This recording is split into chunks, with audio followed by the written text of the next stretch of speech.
Hello, আশা করি ভালো আছো, সুস্থ আছো, স্বাভাবিক আছো। আমি গতকাল একটা পোস্ট করেছিলাম যে, কেমন স্ত্রী তোমাদের পছন্দ? মতামত। এইটুকুই বলেছিলাম। স্ত্রী হিসাবে কেমন একজন নারী তোমার পছন্দ? বেশ সুন্দর, সুন্দর প্রচুর ভালো, ভালো কথা পেয়েছি। যেগুলো আমারও জানার দরকার ছিল, শেখার দরকার ছিল, বোঝার দরকার ছিল। যে মানুষের মতামতটা কতদূর কী হতে পারে। কারণ আমরা তো সহজে সবকিছু বুঝতে পারি না। বুঝতে পারলে আজকে ব্যালট বক্সে ৫ বছর আগেই হয়তো অন্যরকমভাবে প্রোগ্রেস দেখতাম। তো যাই হোক, দেরিতে বুঝলেও মানুষ বুঝেছে সেই ব্যাপারটা। আবার সেই রাজনীতির প্রসঙ্গে চলে যাচ্ছি, থাক, দরকার নেই। যে বিষয়টা নিয়ে আলোচনা করব, কেন, কী ধরনের দাবি তোমাদের থাকতে পারে? মস্ত বড় বড় দাবি, যেটা কুমারটুলির থেকে যদি একেও আনি, তার মধ্যে প্রাণও প্রতিষ্ঠা করি, তাও বোধহয় সেই দাবি সেই ভগবান মেটাতে পারবে না। তো অনেকে এত সুন্দর সুন্দর কথা বলেছ, মন ছুঁয়ে গেছে। আগে খুব রাগ হতো, তোমার মতন একটি মেয়ে। জোনাকি পোকা না দূর থেকেই দেখতে সুন্দর, কাছে আসলে সেটা আর ভালো লাগে না, দূরে সরে যেতে হয়, যে কোনো কারণেই হোক। তো দূর থেকে দেখা জিনিসটা যতটা সুন্দর মনে হয়, কাছে পেয়ে গেলে সেই জিনিসটার মূল্য তারা দিতে পারে না।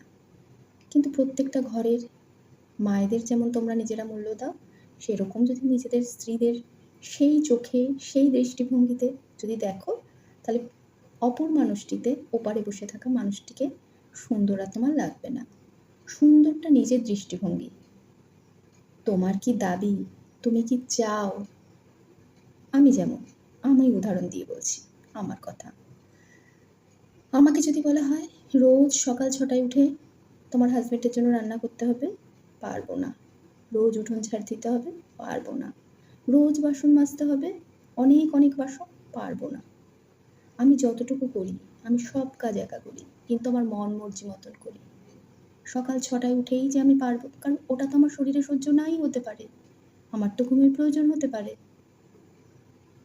এই যে আমি কিছুদিন আগে একটি বলেছিলাম, আমি আমার মতন চলতে পছন্দ করি, আমি আমার নিয়মে চলতে পছন্দ করি, ঠিক।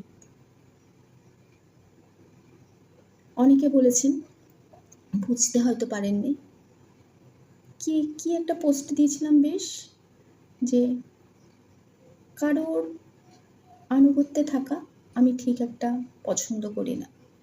পছন্দ নাই করতে পারি। ছোট থেকে হয়তো একেকজন একেকভাবে বেড়ে ওঠে। সেই বেড়ে ওঠাটা তার একটা বয়স সময়সীমার অবধি সে যেভাবে বেড়ে উঠবে, তার সারাটা জীবন সেইভাবেই চলবে। চাইলেও সে তার চেঞ্জ হয়তো ২০-২২ পর থেকে সে তার ভালো কোনটা মন্দ কোনটা যতটা বুঝতে পারবে, বুঝতে পেরে যতটুকু নিজেকে চেঞ্জ করতে পারবে, চেঞ্জ করতে পারবে। তো এমন কিছু কিছু বিষয় আছে যেগুলো চেঞ্জ করার বিষয় নয়, কিন্তু মানুষের দাবি, মানুষের প্রত্যাশা তাকে চেঞ্জ করতে বাধ্য করে। এই যে বাধ্যটা করা, এই যে বাধ্য করে তাকে তার নিয়মের মধ্যে আসা, এটা তো সবার পক্ষে মানে পসিবল হয় না। তাই সব সময় নিজের দাবি কী, নিজের চিন্তাভাবনা কী, নিজে কী পেলেই তুমি খুশি হবে, সব সময় তার প্রায়োরিটিটা আগে দিতে হবে। তোমার স্ত্রী সকালে উঠলে খুশি হবে, না তোমার স্ত্রী 12টায় উঠলে তুমি খুশি হবে, না তোমার স্ত্রী ঘুমিয়ে থাকলে তুমি অফিস যাবে তার প্রতি কোনো কমপ্লেন থাকবে না, সেটা সম্পূর্ণ তোমার ব্যাপার। এটা তোমাকে প্রথম থেকে মানতে হবে। তুমি কিভাবে মানবে, কোন দৃষ্টিভঙ্গিতে দেখবে, সেটা সম্পূর্ণ তোমার ব্যাপার। সবাই সব কিছু পারবে তার কোনো মানে নেই। ছেলেরা যেমন ভেবে নেয় রান্নাবান্না, সংসারের দায়িত্ব সমস্ত কিছু একটি মেয়ের ভেবে নেয়, ম্যাক্সিমাম ছেলেরা ভেবে নেয় তার সমস্ত দায়িত্ব তার ঘরের স্ত্রীর। আমাদের নয়, আমাদের হলো টাকা রোজগার করা, তার উপরে সব কিছু বলা যায়। যেহেতু তারা টাকা রোজগার করে না ঘরের স্ত্রীরা ম্যাক্সিমাম বাড়িতে, কিন্তু ইদানিং তো সবাই নিজের কর্মে নিজে যুক্ত, নিজের কর্ম নিজে বুঝে নিয়েছে যে প্রত্যাশা কী মানুষের, সেই প্রত্যাশা কোনোদিনও তাদের একে অপরেরটা ফুলফিল করতে পারবে না। অতএব আমাদেরটা আমাদেরই দেখতে হবে, আমাদের চিন্তাভাবনা আমাদেরকেই করতে হবে। তার জন্য মেয়েরা এতটা ফেরোসাস হয়ে গেছে। ফেরোসাস বলতে সবসময় যে উগ্রতা সেটা নয়, তাদের চিন্তাভাবনা করার অন্যরকম মাত্রা এসছে। তারা নিজেরা আয় করতে শিখেছে, তাদের নিজেদের ভালো মন্দটা বুঝতে শিখেছে। মুখাপেক্ষী হয়ে থাকতে শেখেনি। সেটা যদি তাদের উগ্রতা, তাদের আচরণে কিছু বহিঃপ্রকাশ পায়, সেটাকে তোমরা অন্য অ্যাঙ্গেল থেকে, অন্যভাবে, অন্য দৃষ্টিভঙ্গিতে দেখে তাকে জাজমেন্ট করো, তাহলে সেটা ভুল। আমাদের সমাজ ব্যবস্থা কিন্তু এখনও সেই পর্যায়ে উন্নত হয়নি। যে মেয়েরা বাইরে ঘরে যেভাবে চলাফেরা করে, যেভাবে স্বাচ্ছন্দ্যবোধ প্রকাশ করতে চায়, দেখো কিছু মেয়ে তো আছে ওভার ডেসপারেট, তাদের কথা আমি বলছি না, তাদের কথা একদমই যাচ্ছে না, ভালো মন্দ সব কিছু মিলিয়ে আছে। তো যাই হোক, দাবি মানুষের প্রচুর দেখলাম, সেই দাবি মেটানোর হয়তো ভগবানেরও সাধ্য নেই। একজন তো শহরতলিতে থেকেও লিখেছে যে তার শাখাপলা পড়তে হবে মেয়েকে, এ জিন্স পরা চলবে না, মোবাইল নেওয়া চলবে না। সে মজা করেই লিখেছে না কিভাবে লিখেছে জানি না। আগে নিজেকে আঙ্গুল দিয়ে দেখিয়ে প্রশ্ন করুক তো, যে আমার এই সব দাবির জন্য আমি কিভাবে উপযুক্ত। আগে তুমি কতটা উপযুক্ত সেটা আগে প্রমাণ করার চেষ্টা করো তোমার পার্টনারকে।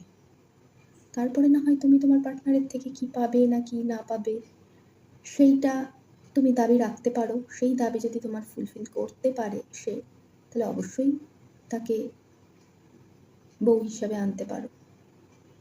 আর যারা আমাকে উদ্দেশ্য করে লিখেছো, জানি তোমরা এগুলো মজা করে লিখেছো। আগে রাগ হতো, এখন আর রাগ হয় না। এই নিয়েও আমাকে প্রশ্ন করেছে, এই নিয়েও আমাকে একটি মানুষ লিখেছে, তুমি ম্যারিড, এটা কি সবাই জানে?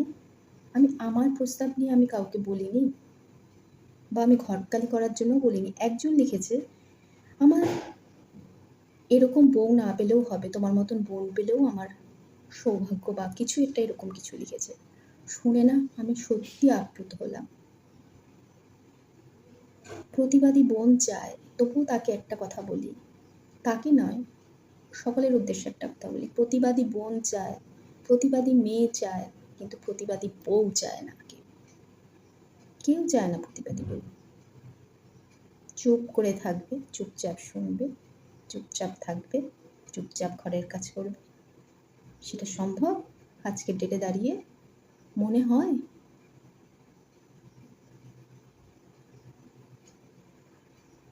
আরও অনেক কিছু বলার আছে। জানেন তো, বর্তমানে ডিভোর্স সংখ্যা এত বেড়ে গেছে, আমি বেশিরভাগটা দোষ দেব তার নিজস্ব চয়েস করলে তো আলাদা ব্যাপার, সেখানে মা বাবার দোষ দেওয়া যায় না। আর যারা মা বাবারা হন তারা প্রচুর ভুল করে থাকেন। আমার মেয়েটি একটি বেগুনও কাটতে পারে না, দিয়ে দিল 30 জনের সংসারে বিয়ে। তাহলে ভুলটা কে করলো? তুমি পজিটিভ ভেবে বিয়ে দিলে, নেগেটিভটা ভাবো। যদি আমার মেয়েকে ওখানে গিয়ে ভীষণ কষ্টে পড়তে হয়, কষ্ট তো অনেক রকমের কিছু আছে। আমার মেয়েটি একটি বেগুনও কাটতে পারে না, তুমি বলে বিয়ে দিলে, তারা বিয়ে করেও নিল কি না সুন্দর, সুন্দরটুকু বউ ভাতের দিন অবধি, ঠিকই রে তোর বউটা খুব সুন্দর হয়েছে, বা তার শাশুড়িকে বলবে আপনার বৌমাটা দারুণ এনেছে, খুব সুন্দর। তারপর সুন্দর, সেই সুন্দর কোথায় ঢাকা চাপা পড়ে যাবে, সেই মেয়েটা বিদ্রোহ করবে না তো অন্য কেউ বিদ্রোহ করবে, তখন আপনি মা বাবা হয়ে দেখতে আসবেন, ছুটে আসবেন। সবার মা বাবা তো ছুটে আসে না, সবার মা বাবার সেই জ্ঞান থাকে না, মা বাবাদেরই সেই জ্ঞান থাকে না সন্তানকে সেই জ্ঞান প্রসারণ করবে। এটা ভাবনাও ভুল। কিন্তু আমাদের সমাজ সংসারে আগে পড়াশুনোর সাথে সাথে একটি মেয়ের এই বিষয়ে যথেষ্ট সচেতন করার মা বাবারই দরকার, যে একটা সংসার জীবন কেমন হতে পারে। আজকে বিয়ে দিলেন, কালকেই মেয়ে বড় হয়ে গেল, আপনি ভাবলেন আপনার মেয়েটি ছোট আছে, আপনার মেয়েটির মেরুদণ্ড শক্ত না করে কি করে বিয়ে দিলেন আপনি? এই প্রশ্নটা যদি আপনাদের করা হয়, আগে শক্ত করুন মেয়ের মেরুদণ্ড, সে তার সংসার পিরিয়ডে, সংসার জীবনে কতটা অ্যাকসেপ্টেবল অপরের জন্য বা নিজের জন্য। আর অ্যাডজাস্টমেন্ট বলেন, 90% অ্যাডজাস্টমেন্ট মানে মেয়েটিকে মানে পুরো পাগল করে দেওয়া। 90% যদি অ্যাডজাস্টমেন্ট হয়, আমি এটা কেন মেয়েদের নিয়ে বলছি, যেহেতু আমি বলেছি যে কেমন স্ত্রী আপনাদের পছন্দ, তার জন্য এরকম ছেলেদের ক্ষেত্রেও হয়। কিন্তু যেহেতু মেয়েদের নিয়ে প্রসঙ্গটা আমি বলেছিলাম, তার জন্য আমি এই কথাগুলো বলছি। 90% যদি অ্যাডজাস্টমেন্ট করতে হয় মানে তাকে পাগল করে দেওয়া। বিয়ে হলো, বাচ্চা হলো, সে মা হওয়ারও যোগ্য কিনা সেটাও জানলো না, বুঝলো না, বাচ্চা হলো। তার তো জীবনটাই কার সাথে বিয়ে দিল বাবা মা, কাকে ঘরে তুললো, কেন দেখে শুনে এই ধরনের বিয়ে দিল?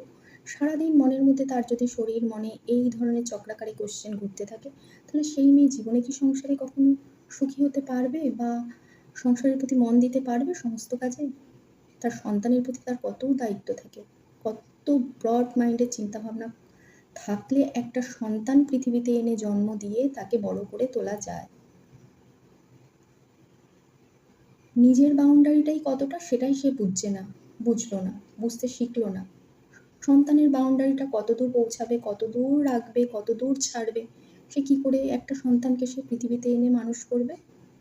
গতানুগতিক হয়ে গেল মানে যে একটা সন্তানকে সব কিছুর দায়িত্ব চাপিয়ে দেওয়াটা ধীরে ধীরে বন্ধ করতে শিখুন। বিয়ে হয়েছে মানেই তোমার বাচ্চা নিতে হবে তেমন কোনো ব্যাপার নেই। তুমি আগে মা হওয়ার যোগ্য কিনা, সবার আগে তুমি বিয়ে করার যোগ্য কিনা সেটা তুমি ভাবো। বা যে মেয়েটিকে যেভাবে মানুষ করছো বা মানুষ হয়েছে, সেই মেয়েটি অপরের জন্য কতটা যোগ্য, কতটা পারফেক্ট, সেই ব্যাপারটা আগে বিচক্ষণতার সহিত দেখো। রিসেন্ট কত বছর একটি ছেলের বিয়ে হলো 25শে বৈশাখ, এই মাসে 25 তারিখ তার ডিভোর্স। এই তো হলো অবস্থা। মা বাবার দেখে শুনে বিয়ে দেওয়া বিয়ে, অবস্থাগুলো ভাবো। খুব তাড়াতাড়ি ডিসিশন নিতে পেরেছে বলে ছেলে মেয়ে দুটো তার জন্য বেঁচে যাচ্ছে, যাদের অনেকটা দীর্ঘ সময় চলে গেছে এইটা ভাবতে ভাবতে ভাবতে ভাবতে। কারণ তার মা বাবারাই তার দুজনের মধ্যে পরিচিতিটা কিভাবে হয়, কিভাবে বন্ডিং তৈরি হয়, সবসময় মাঝখানে ঢুকে যাচ্ছে ব্যাপার। তাহলে মা বাবাই শেখেনি কিছু, তার সন্তানকে কি শেখাবে? একটা 30-32 বছরের মেয়েকে? তাহলে তো সে মেরুদণ্ডহীন একটি মেয়ে, তার মেরুদণ্ড শক্তই হয়নি, তাকে তুমি বিয়ে দিয়ে দিয়েছ। তো এইগুলোর দায় কে নেবে? কে নেবে এইগুলোর দায়? টিকা তো পড়ে নিল, ডিভোর্স হলো, কিন্তু টিকা তো পড়ে নিল যে বিয়ে হয়ে গেছে। আমাদের সমাজে এখন বিয়ে হয়ে যাওয়া মানেটা, বিয়ে হয়ে গিয়ে ডিভোর্স হয়ে যাওয়াটা একটা গভীর ক্ষতর জায়গাতেই আছে। কাদের কাছে এগুলো কথা না, খুব হাই সোসাইটির ক্ষেত্রে এইগুলো হলো ক্ষত নয়। কিন্তু ডিভোর্সি একটি মেয়ের, একটি ছেলের গায়ে যত না দাগ লাগে, কিন্তু একটি মেয়ের গায়ে দাগটা কিন্তু বেশিই লাগে। তো এই হলো ব্যাপার। আপনার কেমন মেয়ে পছন্দ? আমি আমার নিজের জন্য ঘটকালি করিনি। যে লিখেছে নিজের জন্য ঘটকালি করছো, না, আমি আমার নিজের জন্য। যারা আমাকে চেনে, যারা আমাকে জানে, তারা কখনো এই ধরনের মন্তব্য আমার জন্য রাখবে না। নিশ্চয়ই আপনি চেনেন না, জানেন না, তাই এই ধরনের মন্তব্য আপনি লিখেছেন। হয়তো কিছুটা বোঝাতে পারলাম। আমার ইতিহাস বোঝা বা বুঝতে পারাটাও অনেক বড় আমার কাছে চ্যালেঞ্জ থাকে যে আমি বোঝাতে পারলাম কিনা। যাই হোক, ভিডিওটা আরও বড় হয়ে যাবে যদি আরও বেশি দূর আমি এগোই। তো আজকে এই অবধি থাক, হয়তো বা কিছুটা বোঝাতে পারলাম। হ্যাঁ, একটা কথাই বলবো, বিয়ে মানে ভীষণভাবে স্বচ্ছতা, পরিচ্ছন্নতা। ভেতর থেকে ফ্রেশ থাকো, পরিষ্কার থাকো, উভয়ের কাছে পরিষ্কার থাকো। হ্যাঁ, আর একজন লিখেছে, মজা করে লিখেছে কিনা জানি না, স্ত্রীর মোবাইলটা হাজব্যান্ডের হাতে দিতে হবে। দেবে, দুজনের মধ্যে পরিচ্ছন্নতা থাকলে দেবে না কেন? না দেওয়ারই বা কি আছে? তাহলে যেখানে আপনি বলতে চাইছেন, যেখানে বিশ্বাসই নেই, আপনার মধ্যে সেই বিশ্বাসটাই নেই যে আপনার স্ত্রী কত দূর আপনার জীবনে, কারণ এই জিনিসটা তো ভাগ করে নেওয়ার জিনিস না, সব স্বাদের ভাগ হয় না, তাই এই জিনিসটা ভাগ করে নেওয়ার জিনিস না। সেই পরিচ্ছন্নতা যদি থেকে থাকে, অবশ্যই আপনাকে মোবাইলটা দেবে কেন? এটা আবার চাওয়ারই বা কি আছে? আপনারও সীমারেখা টানা উচিত, কোথাও ভাবা উচিত যে আমার কত দূর সীমারেখা টানতে হবে, কত দূর আমার বাউন্ডারি ক্রস না করলে আমি তাতে আমার নিজের কাছে সম্মান থাকবে, এটা আপনারও ভাবা উচিত। পরিচ্ছন্নতা তো অবশ্যই দরকার, মনের পরিচ্ছন্নতা। ও আমাকে এও প্রশ্ন করেছে, আপনার কেমন হাসব্যান্ড হলে আপনার ভালো হয়, আপনি খুশি থাকবেন। যা আমি শুধু এইটুকুই বলবো, যার কাছ থেকে আমি প্রচুর কিছু শিখতে পারবো, যে আমার এগিয়ে যাওয়ার পেছনে সব সময় সাপোর্ট করবে, সব সময় ওই বিষয়টা আগলে রাখবে। পাশে গায়ে ঘেঁষে বসা আর রাত্রে শোয়া, এই দুটো চিন্তাভাবনা ছাড়া সব চিন্তাভাবনাই লাগে, সবই আমাদের জীবনের এক একটা পার্ট। কিন্তু পার্টের মধ্যে দেখবেন যত দিন যাবে এই পার্টগুলো বেশি আপনাকে আকৃষ্ট করছে, যদি আপনি মানুষ হন, ভীষণভাবে আকৃষ্ট করছে। যে আপনার পার্টনার আপনাকে এগিয়ে যাওয়ার জন্য কতটা সাপোর্ট করছে, কতটা আগলে রাখছে, আপনার না বুঝতে পারা জিনিসগুলোকে কতটা সুন্দরভাবে বুঝিয়ে রাখছে। হ্যাঁ, আমি অবশ্যই তার তালে তার পেছন পেছন পেছন পেছন করব। এই হলো ব্যাপার। তো আজকের মতন এইটুকুই থাক, আবার নেক্সট ভিডিওতে দেখা হবে।